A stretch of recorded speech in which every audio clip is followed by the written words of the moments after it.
नमस्ते दोस्तों, pharma notes की इस वीडियो लेक्चर में आप सबों का स्वागत है। आज के इस वीडियो लेक्चर में हम जी पैट संडे क्विज के पार्ट 46 को डिस्कस करेंगे।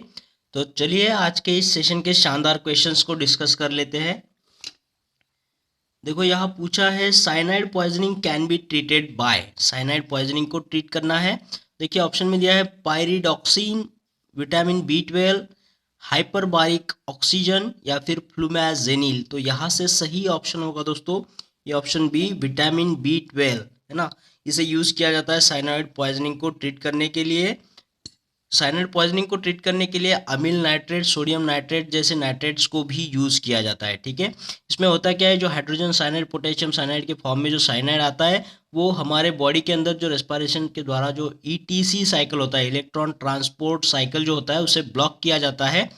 तो इससे ऑक्सीडेटिव एंजाइम्स को ब्लॉक करने की वजह से ये साइनाइड पॉइजनिंग होता है।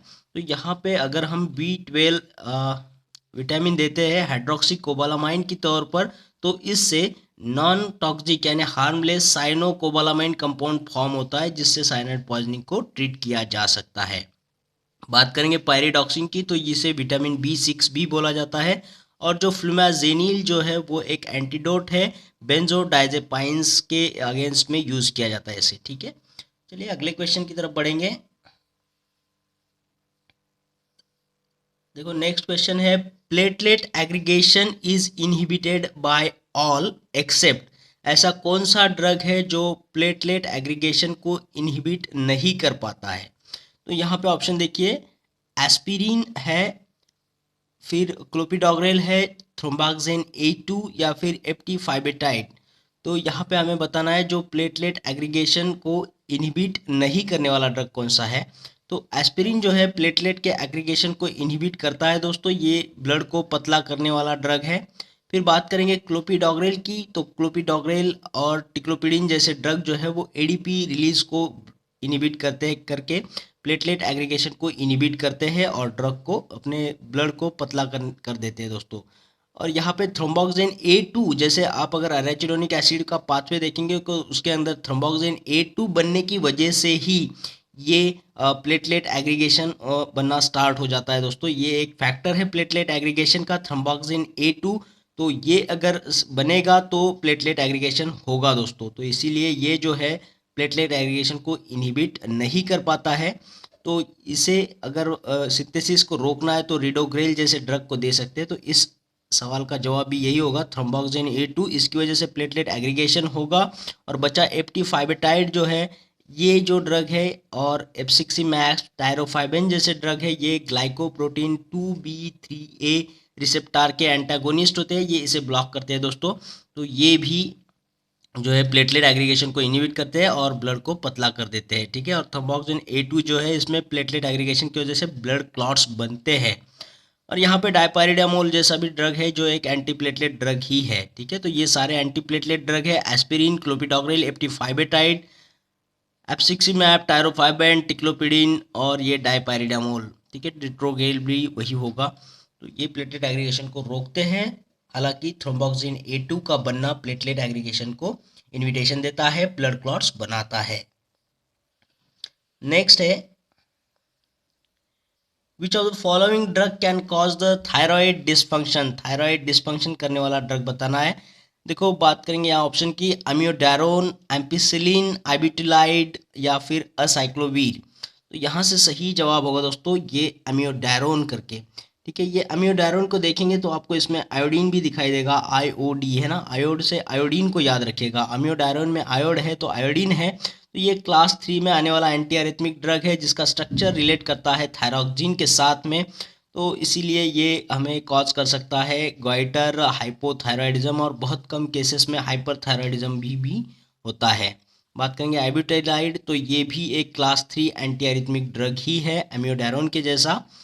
और एम्पिसिलिन तो एंटीबायोटिक है। साइक्लोविर जो है वो जोस्टर, हर्पस जोस्टर के इन्फेक्शन में दिया जाता है, सिंगल्स में, जिसे हम नागिन भी बोल सकते हैं डिसीज़ को। उस डिसीज़ को ट्रीट करने के लिए एंटीवायरल ड्रग है एसाइक्लोविर वाला, साइक्लोविर जैसे ड्रग को दिया जाता है दोस्तों। ठीक है, चलिए आगे क्वेश्चन देखेंगे।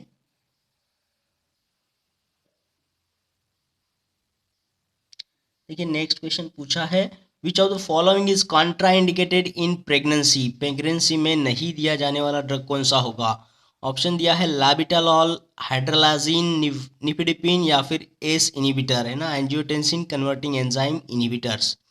तो यहाँ से सही जवाब होगा दोस्तों ऑप्शन डी, एस इनिबिटर जो है एंजियोटेंसिन कन्वर्टिंग एंजाइम इनिबिटर्स, जिसका सफिक्स प्रिल होता है, एनालाप्रिल, कैप्टोप्रिल जैसे, लिसिनोप्रिल जैसे ड्रग आते हैं इसमें, जिनका एडवर्स इफेक्ट अगर हम देखेंगे तो एंजियोइडिमा होता है, पोटेशियम की लेवल बढ़ती है और इसका ये फेटोटॉक्सिक यानी जो भी फिटस है उसको ये टॉक्सिक होता है दोस्तों।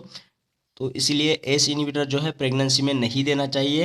हालांकि इसका साइड इफेक्ट जो है पोटेशियम लेवल को बढ़ाता है यानी हाइपर कैलेमिया करता है, तो इसके साथ में हमें पोटेशियम स्पैरिंग डायूरेटिक्स जो होते हैं, ट्रायमटेरिन अमीलोराइड जैसे पोटेशियम स्पैरिंग डायूरेटिक होता है, स्पाइरोनोलैक्टोन भी होता है इसमें, जो अल्डोस्टेरोन एंटागोनिस्ट है वो भी पोटेशियम स्पैरिंग डायूरेटिक, ये कॉन्ट्राइंडिकेटेड होते हैं दोस्तों, क्योंकि इसमें ऑलरेडी पोटेशियम का लेवल बढ़ा हुआ है, तो इनको देंगे तो और भी पोटेशियम की लेवल बढ़ेगी, तो हाइपरकैलेमिया के चांसेस बहुत ज़्यादा होते हैं।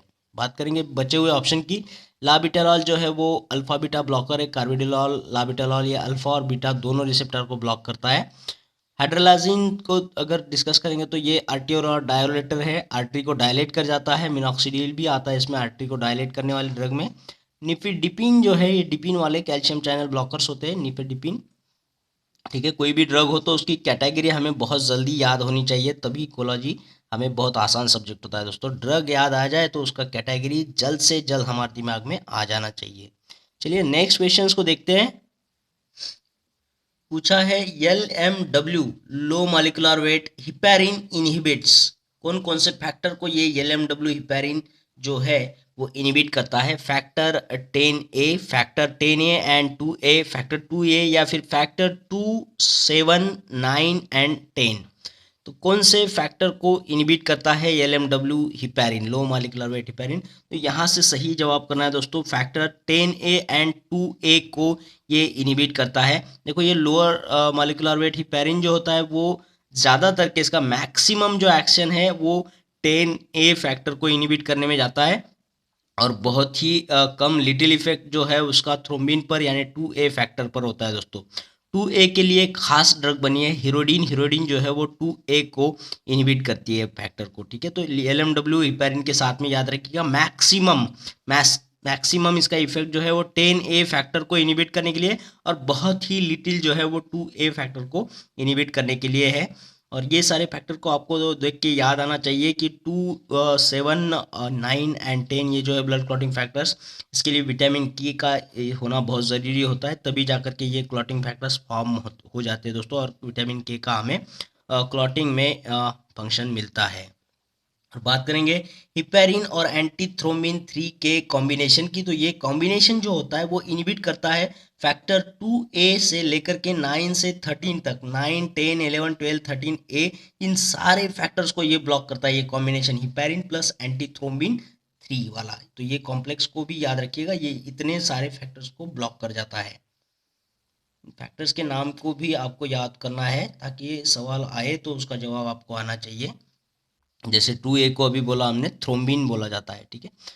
नेक्स्ट है question, which of the following is a Rho kinase inhibitor, Rho kinase को इनिबिट करने वाला ड्रग बताना है। ऑप्शन में देखिए फासुडील, निकोरैंडिल, अमीलोराइड या फिर रैनोलाजीन। तो यहाँ से सही ऑप्शन होगा दोस्तों फासुडील, ऑप्शन ए सही होगा। ये जो है ना ये कैल्शियम चैनल ब्लॉकर होता है और ये रो काइनेज सिग्नलिंग पाथवे को इनिबिशन करके ये काम करता है दोस्तों, ठीक है। और बात करेंगे बच्चे हुए ऑप्शन की, तो निकोरैंडिल को देख के ये पोटेशियम चैनल ओपनर होता है, कार्डियोवास्कुलर सिस्टम में इसका फंक्शन है। फिर अमीलोराइड अभी देखा था हमने, ट्रायमटेरिन अमीलोराइड और जो स्पाइरोनोलैक्टोन है एल्डोस्टेरोन का एंटागोनिस्ट, ये सारे पोटेशियम स्पैरिंग डायरेटिक्स है जो पोटेशियम को बचा के रखते हैं और बाकी सारे आयंस को बाहर यूरिन के द्वारा निकाल देते हैं। रैनोलाजीन ये सोडियम चैनल ब्लॉकर होता है, चेस्ट पेन में इसका यूज होता है, एंटी एंजाइनल करके ये ड्रग में काम करेगा, एंटी एंजाइनल कैटेगरी में आएगा, ये सोडियम चैनल को ब्लॉक करता है। नेक्स्ट क्वेश्चन है, देखो ये इंपॉर्टेंट क्वेश्चन है, Moebius syndrome is due to antenatal intake of, कौन से ड्रग की वजह से मोबियस सिंड्रोम देखा जाता है? ये हालांकि पैरालिसिस होता है, बच्चों में दिखता है, तो ये कौन से ड्रग को लेने की वजह से होगा? माता ने कौन से ड्रग को लिया तो ये हो सकता है चिल्ड्रन में जो भी फिटस है। तो यहाँ ऑप्शन देखिए, मैफिप्रिस्टोन, मिसोप्रोस्टॉल, डिनीप्रिस्टोन या फिर मेथोट्रिक्सेट। तो यहाँ से सही ऑप्शन क्या होगा दोस्तों? तो ये ऑप्शन होगा मिसोप्रोस्टॉल और थैलिडोमाइड जैसे ड्रग जो है टेराटोजेनिक इफेक्ट दिखाते हैं, जो पेट में बच्चा होता है उसमें ये डिसेबिलिटी लाते हैं। तो ये वही सिंड्रोम है, मोबियस सिंड्रोम, ये थैलिडोमाइड या फिर मिसोप्रोस्टॉल जैसे ड्रग के द्वारा देखा। मिसोप्रोस्टॉल खास करके एबॉर्शन के लिए लिया जाता है। तो अगर एबॉर्ट नहीं होता है और बच्चा हो जाता है तो उसमें ये मोबियस सिंड्रोम देखा जा सकता है, ठीक है। तो ये टेराटोजेनिक इफेक्ट दिखाने वाले ड्रग है। बात करेंगे मेथोट्रिक्सेट की, तो ये एक फोलेट एंटागोनिस्ट होने की वजह से ये एंटी कैंसर थेरापी में भी यूज़ होता है, और इसका इम्यूनोसप्रेसेंट एक्शन होने की वजह से ये एंटी रूमेटिज्म में भी फंक्शन दिखाता है, और ये रिजर्व ड्रग है फॉर इन्फ्लामेटरी बावेल डिसीज के लिए, डायरिया के केस में भी दिया जा सकता है मिथोट्रिक्सेट, ठीक है। चलिए अगले क्वेश्चन की तरफ बढ़ेंगे। देखो यहाँ पूछा है, long term use of which drug result in vitamin B12 deficiency. Vitamin B12 की डिफिशियंसी किसके साथ होगी, कौन से ड्रग का अगर हम कंटिन्यू यूज करते हैं तो ये होगा। तो ऑप्शन दिया है मेटफॉर्मिन, विल्डाग्लिप्टिन, एक्जेनाटाइड या फिर रिपाग्लिनाइड। देखो यहाँ से सही जवाब होगा ये मेटफॉर्मिन। मेटफॉर्मिन के बार बार यूज़ करने से ये हमें हो सकता है कि विटामिन B12 का एब्सॉर्प्शन कम हो और उसकी डिफिशियंसी दिखने लगे। तो मेटफॉर्मिन को टिक करना है सही। तो बात करेंगे, मेटफॉर्मिन एक बाइगोनाइड होता है, हाइपोग्लाइसेमिक ड्रग है, बाइगोनाइड में आएगा। ये इंसुलिन की सेंसिटिविटी को बढ़ाता है दोस्तों, ना कि इंसुलिन के रिलीज को बढ़ाएगा। इंसुलिन के रिलीज को नहीं बढ़ाता है, ये जो भी इंसुलिन है उसकी कार्य क्षमता को बढ़ाता है, उसकी सेंसिटिविटी को बढ़ाता है। बात करेंगे विल्डाग्लिप्टिन की, विल्डाग्लिप्टिन, सिटाग्लिप्टिन जो ड्रग होते हैं ये DPP4 को इनिबिट करते हैं दोस्तों। DPP4 यानी क्या होता है, ये डाइपेप्टिडिल पेप्टाइडेज 4 का इनिबिटर होता है, ठीक है। ये टाइप 2 डायबिटीज़ को ट्रीट करने के काम आते हैं। फिर बात करेंगे एक्जेनाटाइड की, तो ये इंक्रेटिन माइमेटिक होते हैं टाइप 2 डायबिटीज़ को ट्रीट करने के लिए। ये इंक्रेटिन के बारे में थोड़ा पढ़ लेना आप लोगों ने, ठीक है। इंक्रेटिन के बारे में थोड़ा देख लेना। रिपाग्लिनाइड की बात करेंगे तो ये मेग्लिटेनाइड के एनालॉग होते हैं, ठीक है। रिपाग्लिनाइड ये इंसुलिन के रिलीज को बढ़ा देते हैं दोस्तों, ठीक है। चलिए नेक्स्ट क्वेश्चन की तरफ बढ़ेंगे। Which insulin is never mix with other insulin. कौन सा इंसुलिन दूसरे इंसुलिन के साथ में मिक्स नहीं किया जा सकता। देखो ऑप्शन में दिया है लेंटे, एस्पार्ट, लिस्प्रो या फिर ग्लार्जिन। कौन सा इंसुलिन दूसरे इंसुलिन के साथ में मिक्स नहीं किया जा सकता, नेवर मिक्स्ड। तो यहाँ से सही जवाब होगा दोस्तों ऑप्शन डी, ग्लार्जिन। तो मैं आपको बता दूं ये सारे जो है वो शॉर्ट एक्टिंग है, और ग्लार्जिन और डिटेमीर इंसुलिन जो है वो लॉन्ग एक्टिंग होते हैं दोस्तों। इस पे भी सवाल बन सकता है कि इंसुलिन ग्लार्जिन और इंसुलिन डिटेमीर ये जो है इंसुलिन वो लॉन्ग एक्टिंग होते हैं, ठीक है। और ये ग्लार्जिन को किसी भी इंसुलिन के साथ में मिक्स नहीं किया जा सकता। चलिए अगला क्वेश्चन है लुगॉल्स आयोडीन के ऊपर। लुगॉल्स आयोडीन कंटेन्स, लुगॉल आयोडीन के सॉल्यूशन के जो भी कंस्टिट्यूएंट्स है उसे बताना है हमें। देखो यहाँ पे ऑप्शन दिया है आयोडीन और पोटेशियम आयोडाइड के कॉन्सेंट्रेशन दिए 5 and 10% respectively, 10 and 5% respectively, 10 and 15% respectively, या फिर 10 एंड 20% रिस्पेक्टिवली। तो लुगॉल्स आयोडीन जो होता है उसमें आयोडीन 5% होता है और पोटेशियम आयोडाइड जो होता है 10% होता है। तो ऑप्शन ए सही होगा यहाँ से, ठीक है। नेक्स्ट क्वेश्चन है, विच of the following is an oxytocin antagonist. Oxytocin के एंटागोनिस्ट कौन सा है वो बताना है। देखो ऑप्शन रिटोड्रीन है, एटोसिबन, आइसॉक्सप्रिन या फिर मिथार्जिन, मिथिल एर्गोटामाइन, ठीक है। यहाँ से सही जवाब होगा दोस्तों ये एटोसिबन होता है। देखो ये जो ऑक्सीटोसिन का एंटागोनिस्ट है तो ये क्या करता है, जो भी प्रीमैच्योर यूटेराइन का कॉन्ट्रैक्शन होता है उसको डिक्रीज करता है। यूटेरस होता है जिसमें बच्चा होता है, तो वो यूटेरस के कॉन्ट्रैक्शन को ये प्रीमैच्योरली जो कॉन्ट्रैक्शन होता है उसको रोकने का काम करता है एंटोसिबन। ये ऑक्सीटोसिन का एंटागोनिस्ट है, इसे याद रखिएगा। बात करेंगे रिटोड्रीन की और आइसॉक्सप्रिन की, तो ये सेलेक्टिव बीटा 2 के एगोनिस्ट होते हैं, यूटेराइन रिलैक्सेंट होते हैं। रिटोड्रीन जो है वो डिलीवरी को डिले करने के काम आता है, और ये बीटा 2 जो है ये इसका ब्रांड नेम को याद रखिए, डुआडिलन करके आइसॉक्सप्रिन आता है। डुआडिलन बहुत अच्छा ब्रांड है। तो ये भी यूटेराइन रिलैक्सेंट है, 3/8 लेबर को इसे रोकने के काम आता है आइसॉक्सप्रिन, तो इसे याद रखिएगा। फिर मिथार्जिन जो है, मिथिल एर्गोटामाइन, ये यूटेराइन कॉन्ट्रैक्शन को बढ़ाता है। ये पोस्ट पार्टम हिमोरेज जो होता है, पीपीएच को प्रिवेंट करता है ना, पोस्ट पार्टम हिमोरेज जो भी ब्लीडिंग होगा उसे रोकने का काम आता है मिथार्जिन। तो ये सारे ड्रग को आपने याद रख लेना है। चलो आगे बढ़ते हैं। और हाँ दोस्तों, ये फार्मा नोट्स की जो पीडीएफ है लाइफ टाइम मेंबरशिप, इसे ज्वाइन आज ही करना है आप लोगों ने बाय कंट्रीब्यूटिंग 999 रुपीज़ हमारे चैनल के लिए। आप कोई भी ट्रांजेक्शन आपसे ये जो है 999 इसे कंट्रीब्यूट कर सकते हो, चाहे पेटीएम हो, फ़ोनपे हो या फिर गूगल पे। हमारे इस मोबाइल नंबर को यूज़ करके ये ट्रांजेक्शन करना है 8087339648 पर। जैसे ही ट्रांजेक्शन होगा आप लोगों ने हमें उसका जो स्क्रीनशॉट है इसी नंबर पे व्हाट्सअप करना है, और कोई भी क्वेरी हो तो हमें इसी नंबर पर व्हाट्सअप करना है। जैसे ही आपका कंट्रीब्यूशन हो जाता है आपको हमारे प्राइवेट टेलीग्राम चैनल से लिंक किया जाएगा, जहाँ पे आपको ये सारा मटेरियल पीडीएफ के फॉर्म में मिलेगा, जो कि आपको रिवीजन के बहुत काम आएगा दोस्तों। इसके साथ ही हमने अभी मंथली फार्मा टेस्ट सीरीज चालू किया है, इसका भी मेंबरशिप आपको इसी में इंक्लूड होकर के मिलेगा, और जो भी फर्स्ट 5 कैंडिडेट्स होंगे उनको प्राइजेस भी दिया जाएगा, जो कि कैश प्राइजेस होगा दोस्तों। और मैं आपको बता दूं कि ये 999 फीस जो है, तो ये सिर्फ और सिर्फ दिसंबर 2020 तक होगी, उसके बाद में इसके चार्जेस बढ़ जाएंगे दोस्तों। तो आप लोगों से गुजारिश है जितना जल्दी हो सके आप लोगों ने इस मेंबरशिप को ज्वाइन कर लेना है दोस्तों, ठीक है। चलिए अगले क्वेश्चन की तरफ बढ़ेंगे। देखो पूछता है cyclic AMP adenosine monophosphate acts as second messenger for the following except, किसके लिए साइक्लिक AMP जो है वो सेकंड मैसेंजर का काम नहीं करता है। ऑप्शन में देखिए TSH है, इंसुलिन, LH या फिर FSH, ये thyroid stimulating hormone, insulin, luteinizing hormone या फिर फॉलिकल स्टिमुलेटिंग हार्मोन। तो यहाँ से सही जवाब होगा दोस्तों इंसुलिन है, जिसका सेकंड मैसेंजर साइक्लिक AMP नहीं होता है। देखो TSH हुआ, LH हुआ, FSH हुआ, ये सारे जो है वो साइक्लिक एएमपी को इंक्रीज करके अपना आगे का एक्शन देते हैं, ठीक है, ना कि डायरेक्टली नहीं देते, ये साइक्लिक एएमपी के लेवल को बढ़ा करके अपना एक्शन देते हैं, ठीक है। ये TSH तो IP3 आइनोसिटोल पायरोफॉस्फेट या फिर डायसिल ग्लिसरॉल से भी ये एक्शन देता है, और साइक्लिक एएमपी से भी देता है, तो ये दोनों इसके लिए सेकंड मैसेंजर है। बात करेंगे इंसुलिन को, अगर बीटा सेल और पैनक्रियाज के अंदर ग्लूकागॉन का लेवल बढ़ जाता है तो वो साइक्लिक एएमपी को बढ़ा करके इंसुलिन को बनाता है, ठीक है। अब इंसुलिन आगे एक्शन देता है। अब यहाँ पे अगर हम देखेंगे तो इनके लिए सेकंड मैसेंजर यहाँ पे साइक्लिक एएमपी काम कर रहा है, जिसकी वजह से हमें एक्शन मिल रहा है, लेकिन यहाँ पे साइक्लिक एएमपी की वजह से इसका सिंथेसिस हो रहा है, ऐसा हो रहा है। तो इसके लिए साइक्लिक एएमपी कोई सेकंड मैसेंजर का काम नहीं कर रहा है, तो इंसुलिन के ही वही ऑप्शन सही है, जिसके लिए साइक्लिक एएमपी सेकंड मैसेंजर का काम नहीं कर रहा है, ठीक है। चलिए नेक्स्ट क्वेश्चन की तरफ बढ़ेंगे। देखो पूछा है which drug is used for the pain control in cancer patient, cancer patient के अंदर जो भी पेन है उसको कंट्रोल करने के लिए कौन सा ड्रग दोगे। ऑप्शन में देखो पेथिडीन है, फेंटानिल, मिथाडोन या फिर रेमीफेंटानिल।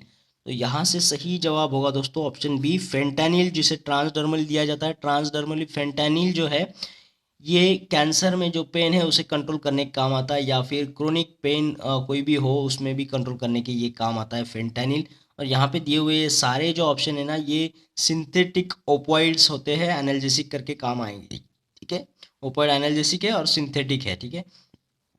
पेथिडीन का दूसरा नाम को भी याद रखना, इसे मेपेरिडीन भी बोला जाता है, पेथिडीन को ही मेपेरिडीन बोला जाता है। चलिए नेक्स्ट क्वेश्चन को देखेंगे। देखो यहाँ पे पूछा है the effect of morphine which has least tolerance is. देखो यहाँ पे बोला है मॉर्फिन को हम बार बार लेंगे तो कौन सा ऐसा इफेक्ट होगा जो टॉलरेट नहीं होगा। बाकी सारे टॉलरेट हो जाएंगे लेकिन कोई एक है जो टॉलरेट नहीं होगा, जिसका लीस्ट टॉलरेंस दिया है। तो यहाँ पे ऑप्शन देखिए एनाल्जेसिया, रेस्पिरेटरी डिप्रेशन, कॉन्स्टिपेशन या फिर ब्रैडिकार्डिया। यहाँ से सही जवाब होगा दोस्तों ऑप्शन सी। देखो मॉर्फिन को बार बार लोगे तो आपको एनाल्जेसिया इफेक्ट नहीं मिलेगा, रेस्पिरेटरी डिप्रेशन नहीं होगा, ब्रैडिकार्डिया नहीं होगा। बार बार लेने से ये टॉलरेट हो जाएंगे, लेकिन कॉन्स्टिपेशन टॉलरेट नहीं होगा दोस्तों, ठीक है। कॉन्स्टिपेशन टॉलरेट नहीं होगा, साथ ही साथ में प्यूपिल कॉन्स्ट्रिक्शन भी टॉलरेट नहीं होगा। तो मॉर्फिन के साथ में कॉन्स्टिपेशन, प्यूपिल कॉन्स्ट्रिक्शन, ये टॉलरेंस डज नॉट डेवलप, इनके साथ में कोई टॉलरेंस नहीं डेवलप होता है। ये हमें इफेक्ट मिलेंगे ही मिलेंगे बार बार लेने से। और एनाल्जेसिया हो सकता है ज़्यादा मॉर्फिन लेने से ना भी मिले, रेस्पिरेटरी डिप्रेशन ना भी मिले, ब्रैडिकार्डिया ना भी मिले, लेकिन आपको कॉन्स्टिपेशन और पुपिल कॉन्स्ट्रिक्शन जरूर मिलेगा। ये इसके लिए कोई टॉलरेंस डेवलप नहीं हो रहा है। और इसके साथ में यूफोरिक एंड सिडेटिव इफेक्ट्स के लिए भी ये टॉलरेंस डेवलप कर देता है मॉर्फिन, ठीक है। ये टॉलरेंस आएगा इस इफेक्ट के लिए, बाकी कॉन्स्टिपेशन और पुपिल कॉन्स्ट्रिक्शन के साथ में कोई टॉलरेंस नहीं आएगा मॉर्फिन के साथ में। ठीक है, चलिए नेक्स्ट क्वेश्चन है, देखो the drug of choice for status epilepticus is, epilepticus status epilepticus के ड्रग ऑफ चॉइस हमें पता है क्या होना चाहिए। देखो ऑप्शन प्रोपोफॉल, लोराजेपाम, इथोसक्सीमाइड और कार्बामेज़ेपाइन। तो हमें पता है स्टैटस एपिलेप्टिकस के लिए डायजेपाम बहुत फेमस है, डायजेपाम वाला कैटेगरी वाला यहाँ पे एक ही ड्रग है लोराजेपाम, तो ऑप्शन बी सही होगा। बात करेंगे प्रोपोफॉल की, तो ये जनरल एनेस्थेटिक है जिसे इंट्रावेनसली दिया जाता है आईवी रूट से। इथोसक्सीमाइड जो है वो कैल्शियम चैनल ब्लॉकर की काम करता है, ये भी सीजर्स में दिए जाने वाला ड्रग है, एंटी सीजर या फिर एंटी एपिलेप्टिक ड्रग बोल सकते हैं। और कार्बामेज़ेपाइन जो है वह सोडियम चैनल को ब्लॉक करके हमें सीजर में इफेक्ट देता है, ये भी एंटी सीजर है यानी एंटी एपिलेप्टिक ड्रग में काम आएगा दोस्तों। ठीक है, तो इस वीडियो में इतने ही क्वेश्चंस दोस्तों, आशा करता हूँ आपको सारे क्वेश्चंस अच्छे लगे होंगे, पसंद आए होंगे। और अगर ऐसा हुआ है तो इस वीडियो को लाइक करना है, शेयर करना है और कमेंट बॉक्स में कमेंट जरूर करना है दोस्तों। ठीक है, और उन लोगों से मेरी गुजारिश है जिन लोगों ने चैनल को अभी तक सब्सक्राइब नहीं किया है, चैनल को सब्सक्राइब कर दीजिएगा, उसके बाद आने वाले बेल आइकन को क्लिक करिएगा और ऑल बटन को दबा दीजिएगा। इससे होगा क्या कि आने वाले हर एक वीडियो का नोटिफिकेशन आपको मिलता रहेगा और आपको यूं ही लाभ होता रहेगा दोस्तों। तो फिर मिलते हैं एक और बेहतरीन वीडियो के साथ में, तब तक के लिए थैंक यू।